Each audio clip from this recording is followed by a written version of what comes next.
tentang dermatitis venenata. Ini merupakan suatu kelainan berupa reaksi peradangan pada kulit akibat adanya kontak cairan yang berasal dari serangga.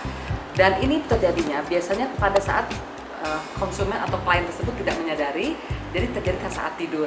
Dan bentuk lukanya pun khas, dia bentuknya seperti garis, ada lepuh-lepuhnya atau lenting-lentingnya, dan juga bisa jadi pengelupasan pada kulit. Tentu ada rasa gatal dan ada rasa perih, menimbulkan tentunya kelainan, dan biasanya kalau berat itu bisa menyebabkan demam dan nyeri pada sendi. Untuk epidemiologinya sendiri, rasio laki-laki dan dibanding perempuan adalah 1,8 dibanding 1. Untuk anak dan dewasa 1,4 dibanding 1. Lalu sebagian besar kasusnya itu terjadi pada anak usia 7-12 tahun.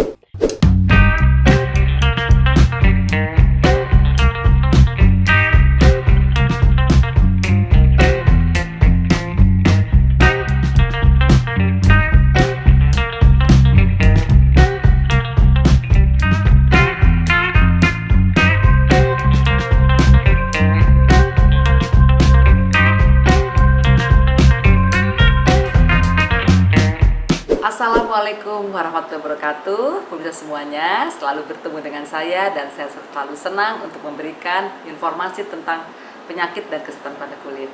Dan kali ini saya dibantu oleh Muhammad Rafli Fauzan Asdar tentang dermatitis venenata. Ini merupakan suatu kelainan berupa reaksi peradangan pada kulit akibat adanya kontak cairan yang berasal dari serangga. Dan ini terjadinya biasanya pada saat konsumen atau klien tersebut tidak menyadari, jadi terjadi saat tidur. Dan bentuk lukanya pun khas, dia bentuknya seperti garis, ada lepuh-lepuhnya atau lenting-lentingnya, dan juga bisa jadi pengelupasan pada kulit. Tentu ada rasa gatal dan ada rasa perih, menimbulkan tentunya kelainan, dan biasanya kalau berat itu bisa menyebabkan demam dan nyeri pada sendi. Dan ini adalah penyakit yang disebutkan dengan dari serangga, jadi harus hindari kontak dengan serangga. Baiklah pemirsa, untuk lengkapnya kita ikuti aja deh dari Muhammad Rafli Fauzan Asdar yang akan menjelaskan bagaimana dermatitis venenata tersebut. Diikuti ya dan di-sharingkan videonya, jangan lupa harus di-sharingkan. Terima kasih. Bismillahirrahmanirrahim. Assalamualaikum warahmatullahi wabarakatuh. Terima kasih atas waktunya untuk Dr. Nenden yang telah meluangkan waktunya dan teman-teman yang bersedia untuk hadir mendengar presentasi saya. Saya hari ini presentasi tentang dermatitis venenata, faktor eksogen dan atau endogen yang menimbulkan kelainan klinis berupa efloresesi polimorfik, eritema seperti eritema, edem, papul, vesikel, squama ataupun likanifikasi dan keluhan gatal. Sedangkan dermatitis venenata itu merupakan tipe dermatitis kontak iritan tipe akut lambat yang biasanya disebabkan oleh gigitan, liur, atau bulu serangga yang terbang pada malam hari yang dikenal juga sebagai ruam kumbang Roux atau dermatitis linearis, jilatan laba-laba, luka bakar pada malam hari, dan ruam Nairobi. Untuk epidemiologinya sendiri, rasio laki-laki dan dibanding perempuan adalah 1,8 dibanding 1. Untuk anak dan dewasa 1,4 dibanding 1. Lalu sebagian besar kasusnya itu terjadi pada anak usia 7-12 tahun. Kejadiannya itu terjadi pada masa bulan-bulan akhir tahun atau musim-musim hujan. Jadi pada musim hujan terjadi peningkatan kasus. Lalu wabah virus ini telah dilaporkan di berbagai negara seperti Afrika, Amerika Selatan, Iran, Turki, dan Asia. Untuk etiologinya, itu disebabkan oleh toksin serangga. Toksin serangganya berasal dari toksin Paederin. Nah, toksin Paederin itu penyebab tersering yang dihasilkan oleh serangga Paederus di daerah tropis. Jadi Paederus itu merupakan genus dari serangga tersebut. Biasanya yang kita kenal itu dengan serangga tomcat. Nah, Paederus dewasa itu lebih suka bertelur di tempat lembab dan vegetasi di rawa dan ladang pertanian. Untuk morfologinya itu panjangnya itu sekitar 7-13 mm berwarna oranye. Kenapa berwarna oranye? Karena biasanya itu sebagai alert untuk pemangsa bahwa ini kehadiran terkait hewan ini. Kecuali untuk kepala, sayap, depan, dan ujung perut yang berwarna hitam. Nah, untuk fun fact terkait namanya juga, dia itu memiliki ordo Coleopatra. Coleopatra itu disebutkan itu mengacu pada Coleon yang berarti selubung dan Petreon yang arti sayap. Nah, dia juga termasuk ke famili Staphyloid. Nah, Staphyloid ini merupakan kundang kelana. Kenapa? Karena hewan ini atau parasit ini gemar untuk berkeliaran atau berselubung di daerah-daerah. Untuk patogenesisnya, jadi fun fact terkait serangga ini itu tidak bisa menggigit. Jadi toksinnya itu dilepaskan melalui kalau misalnya kita kontak dengan kayak merusak bagian tubuh dari serangga tersebut. Lalu terjadi reaksi intraseluler. Apa reaksi intraselulernya? Itu biasa disebabkan kromosom apikinosis dan diorientasi kromosom, kariosis, kariognosis, dan vasokularisasi. Untuk penjelasannya, pikinosis itu adalah kerusakan inti sel yang disebabkan oleh toksin yang dihasilkan dari kerusakan dari tubuh dari serangga tersebut karena kita pukul atau kita hancurkan. Jadi dari pikinosis itu karena kerusakan tersebut menjadi kondensasi atau perubahan zat dari yang gas menjadi yang lebih padat.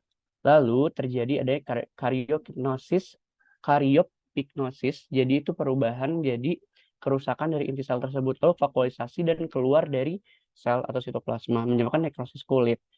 Nekrosis kulit tersebut bisa menyebabkan perubahan kulit. Nah, biasanya berupa spongiosis. Nah, spongiosis itu merupakan ciri khas histologis epidermis yang cukup umum pada eksim atau dermatitis. Itu ditandai dengan pengecilan dan pembularan keratinosit yang seperti ada di gambar, atau kondensasi dan pelebaran ruang antar sel yang menghasilkan tampilan epidermis seperti sponge yang menyebabkan pembentukan vesikula seperti ada di gambar. Untuk manifestasi klinisnya apa? Secara subjektif, kelainannya itu berupa sensasi terbakar dan rasa gatal. Untuk tanda objektifnya itu bisa didapatkan lepuhan, kulit kemerahan, di atasnya seperti vesikel papul, pustul, bentuk polimorfik, multiple, tersebar tergantung penyebarannya. Nah, biasanya onsetnya itu beberapa sumber mengatakan sekitar 24 jam setelah kontak atau bisa 24 sampai 48 jam.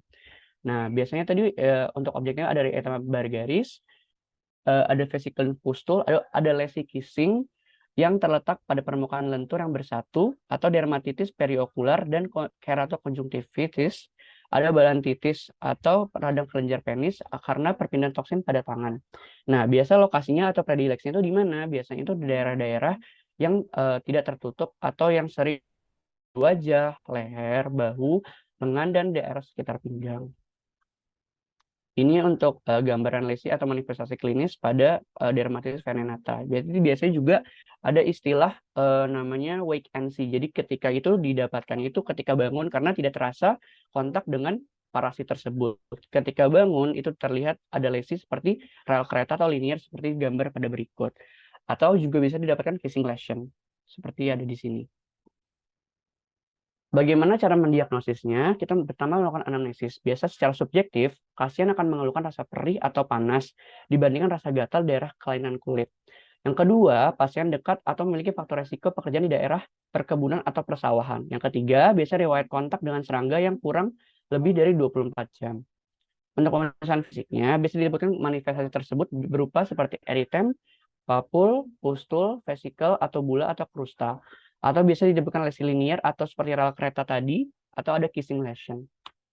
Nah, untuk diagnosis bandingnya, biasanya dermatitis pederus atau venenata ini bisa dibandingkan dengan blister beetle dermatitis atau phytophotodermatitis. Nah, perbedaannya itu terletak pada etiologi sendiri. Nah, kalau misalkan blister beetle itu disebabkan oleh racun atau toksin cantharidin dari lepuhan beetle, sedangkan phytophotodermatitis itu dari racun atau toksin furocoumarin dari tumbuhan-tumbuhan tertentu. Nah, biasa onsetnya juga bisa dibedakan. Kalau misalkan dermatitis pederus itu bisa 24 jam atau lebih setelah kontak dengan serangga tersebut. Kalau blister itu biasanya 18 dan sampai 24 jam setelah kontak. Untuk yang pada tumbuhan itu 12 sampai 36 jam lalu kontak dengan sinar UV. Untuk komplikasinya biasa terjadi infeksi sekunder. Yang kedua itu bisa hiperpigmentasi dan jaringan parut pasca inflamasi dapat terjadi. Lalu lebih serius itu bisa eksfoliasi ekstensif dan dermatitis ulceratif dan mungkin melakukan rawat inap. Bagaimana untuk pelaksananya? Secara non medikamentosa itu bisa pertama itu bisa membilas segera air yang terkontak dengan serangga tersebut dengan sabun dan air yang mengalir untuk menetralkan paiderin atau toksin tersebut. Yang kedua, mencuci bersih pakaian, handuk, atau peralatan yang terkontak dengan serangga tersebut. Yang ketiga, tidak menggaruk dan menyentuh lesi. Yang keempat, itu edukasi mengenai penyakit, perjalanan penyakit, tata laksana, prognosis, serta pencegahan. Jika berkaitan dengan pekerjaan, sarankan penggunaan alat pelindung yang lengkap. Untuk medikamentosanya bisa diberikan secara topikal, itu untuk lesi yang basah, terbuka bisa ditutup dengan kasa 2-3 lapis dengan dilapisi dengan NaCl 0,9% atau saline. Pada lesi yang kering, itu bisa diberikan kortikosteroid topikal, potensi sedang, atau bisa diberikan tinctur iodin untuk menetralisir toksin pediarin tersebut. Untuk sistemiknya, jika diperlukan, diberikan kortikosteroid sistemik digunakan untuk kasus yang sangat parah, bisa diberikan prednison 20 mg per hari selama 3 hari. Lalu untuk yang gatalnya bisa diberikan antihistamin. Lalu juga bisa diberikan antibiotik sistemik bila terjadi komplikasi infeksi sekunder. Untuk pencegahannya, pertama bisa dilakukan mengurangi populasi serangga di sekitarnya. Yang kedua, menghindari kontak serangga dengan kulit manusia, lalu meminimalkan pelepasan racun dari serangga hinggap di kulit. Jika ada serangga yang hinggap, usahakan itu dengan meniup atau menggunakan selembaran kertas, tidak dengan menghancurkan atau menepuk serangga tersebut karena bisa terjadi penyebaran toksin. Lalu pencegahan atau pengurangan lesi setelah kontak, lalu mematikan lampu saat tidur. Untuk prognosisnya sendiri, pada kasus dermatitis kontak ringan ini, prognosis sangat bergantung pada kemampuan menghindari iritan penyebab. Pada kasus dermatitis kontak yang berat diakibatkan pekerjaan, keluhan dapat bertahan sehingga 2 tahun walaupun sudah berganti pekerjaan. Ini untuk tinjauan pustaka yang saya gunakan. Terima kasih. Demikianlah tadi penyampaian dari Muhammad Lafri Fauzan Asda tentang Dermatitis caneata. Jadi intinya harus menghindari kontak dengan serangga. Tentunya kalau serangganya banyak di rumah kita atau di lingkungan kita harus dihilangkan serangganya ya, dengan cara yang kita akan lakukan untuk melakukan pembasmian pada serangga tersebut. Dan juga jangan lupa luka tadi pada kelainan ini jangan digaruk dan juga harus segera diobati karena kalau tidak menimbulkan suatu gangguan lebih berat lagi ya. Jangan lupa kalau ada gangguan yang lebih berat harus melakukan pengobatan ke dokter spesialis kulit kelamin agar penyakitnya tidak bertambah lagi beratnya. Setelah ikuti video ini semoga bermanfaat dan jangan lupa di subscribe, like, share, dan komen videonya. Tunggu untuk penyakit-penyakit kulit yang lainnya lagi. Terima kasih. Wassalamualaikum warahmatullahi wabarakatuh.